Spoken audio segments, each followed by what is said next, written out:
Hello my dear students, स्वागत करती हूँ आप सभी का आपके अपने यूट्यूब चैनल सितंबर शिल्पी क्लासेस में। फ्रेंड्स, आपकी जीआईसी प्रवक्ता की क्लासेस स्टार्ट हो रही है, लाइन वाइज होगी सिलेबस के अकॉर्डिंग। तो आपका पहला टॉपिक है स्वास्थ्य और स्वच्छता, जिसमें आपका आता है व्यक्तिगत स्वच्छता। ये फर्स्ट टॉपिक है। रोज़ शाम 7 बजे आपकी लाइव क्लास होगी, तो शाम को 7 बजे लाइव क्लास ज़रूर अटेंड किया करें। देखिए, स्वास्थ्य और स्वच्छता, इसमें हम पढ़ेंगे व्यक्तिगत स्वच्छता। तो देखिए, स्वास्थ्य यानी व्यक्तिगत स्वास्थ्य स्वच्छता क्या होती है। तो स्वास्थ्य को समानता रोग से मुक्त अवस्था समझा जाता है। वास्तव में रोग मुक्त शरीर का हष्ट पुष्ट व बलशाली होना बहुत जरूरी है। यह जीवन का एक विशेष गुण है जिसके अनुसार व्यक्ति सर्वोत्तम जीवन व्यतीत करता है और सर्वाधिक क्रिया के लिए समर्थ रहता है। शरीर के विभिन्न अंगों की बनावट और क्रियाओं की सर्वोत्तम दशा उनके कार्यों के करने की शक्ति का समुचित संतुलन ही क्या है, स्वास्थ्य है। इसके अतिरिक्त क्या होता है, व्यक्ति का मानसिक और संवेगात्मक संतुलन भी उनके स्वास्थ्य के लिए आवश्यक है। शारीरिक रूप से स्वस्थ होते हुए भी यदि कोई व्यक्ति मानसिक रूप से असंतुलित असमान हो तो उस व्यक्ति को पूर्ण रूप से स्वस्थ व्यक्ति नहीं माना जाता है। विश्व स्वास्थ्य संगठन स्वास्थ्य की परिभाषा दी गई है कि शरीर की रोगों से मुक्त दशा स्वास्थ्य नहीं है। व्यक्ति के स्वास्थ्य में तो उसका संपूर्ण शारीरिक मानसिक संवेगात्मक कल्याण निहित है। तो शरीर के रोगों से मुक्त दशा स्वास्थ्य नहीं है।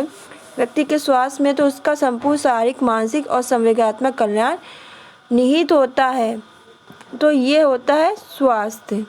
देखिए, व्यक्तिगत स्वास्थ्य व स्वच्छता के कुछ नियम हैं, तो देख लेते हैं।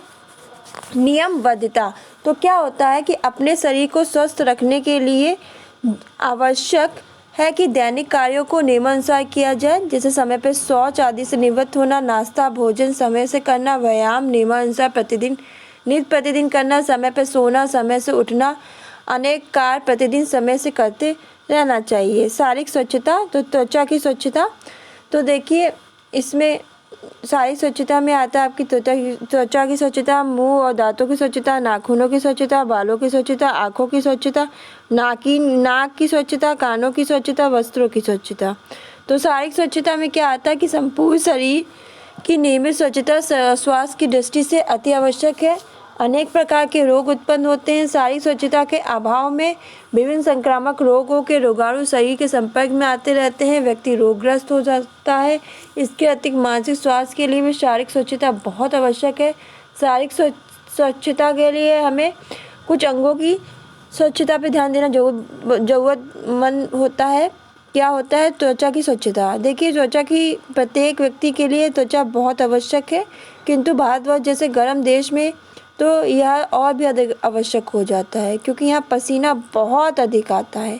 पसीना एक दूषित पदार्थ है और उसमें अनेक पदार्थ जैसे उपचम की टूटी फूटी कोशिकाएं, धूल के कण आदि के अतिरिक्त अनेक जीवाणु भी फंस जाते हैं।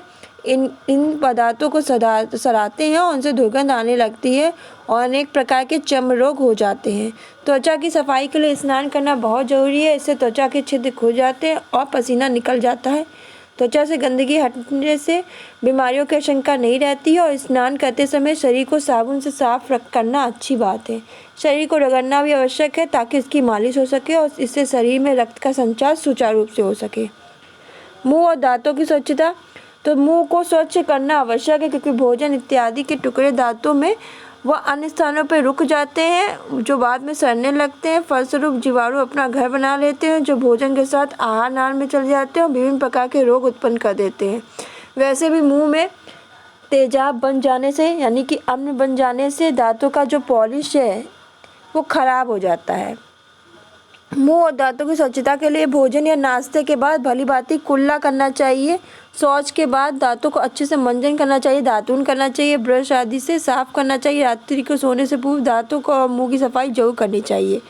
नाखूनों की सफाई, नाखूनों के अंदर किसी प्रकार की गंदगी नहीं रहनी चाहिए, क्योंकि भोजन के साथ उसमें फंसे रोगाणु कीटाणु जीवाणु ये सब आहार नाल में पहुँचकर विकार उत्पन्न कर देते हैं। नाखून को काटते समय काटते रहना चाहिए। ब्रश इत्यादि से भली भांति हमें क्या करना चाहिए, साफ करते रहना चाहिए। बालों की स्वच्छता, बालों को स्वच्छ रखना चाहिए, धोना चाहिए। धूल मैल पसीना आदि पदार्थ इसे साफ करते रहना चाहिए। साबुन, रीठा, बेसन पदार्थों को बाल धोने के लिए प्रयोग में लाने से अधिक लाभ प्राप्त किए जाते हैं। सिर के बालों को गंदा रखने से उसमें जूं आदि होने का भय रहता है, जिससे सिर पर घाव भी हो सकते हैं व अन्य रोग की संभावना भी रहती है। आँखों की स्वच्छता, देखिए आँखों की स्वच्छता भी बहुत ज़रूरी है।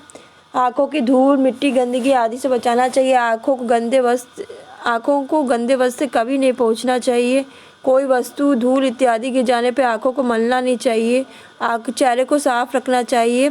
कम या अत्यधिक तेज रोशनी से आँखों को बचाना चाहिए।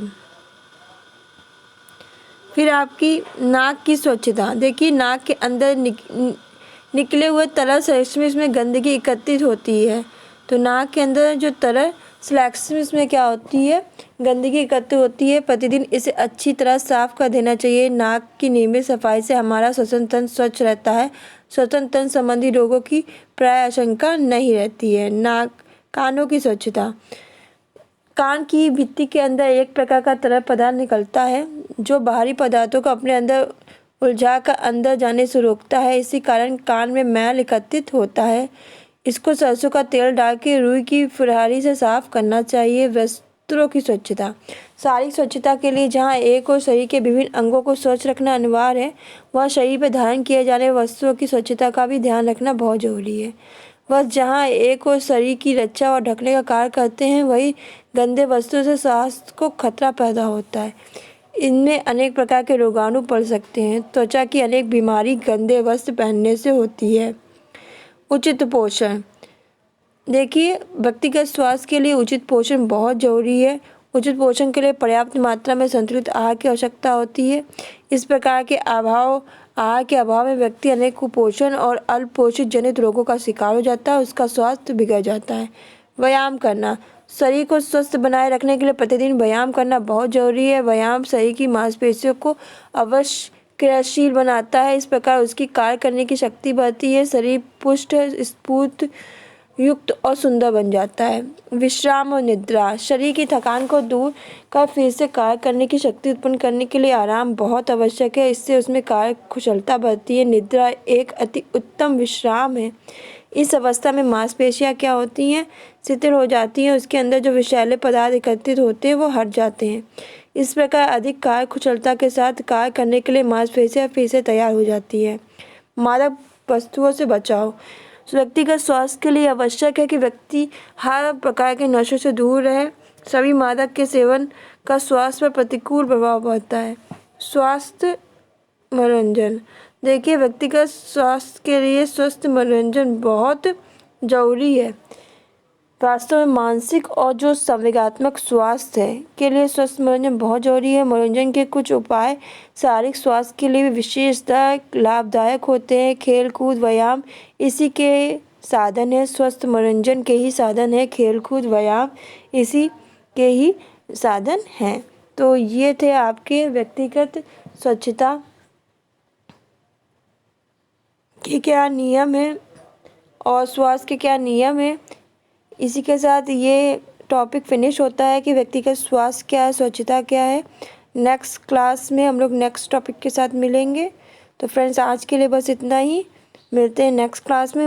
रोज़ शाम 7 बजे आपकी GRC की क्लासेस होगी लाइव, तो क्लास ज़रूर अटेंड किया करें। रोज़ शाम 7 बजे। साथ ही प्लेलिस्ट बना दूंगी, उसमें सारी क्लासेस डाल दूंगी। आप डाउनलोड करके या आप वीडियो ओपन करके देख सकते हो। तो ये फर्स्ट क्लास थी आपकी, तो इसमें बस इतना ही है। नेक्स्ट क्लास में नेक्स्ट टॉपिक के साथ मिलेंगे। धन्यवाद।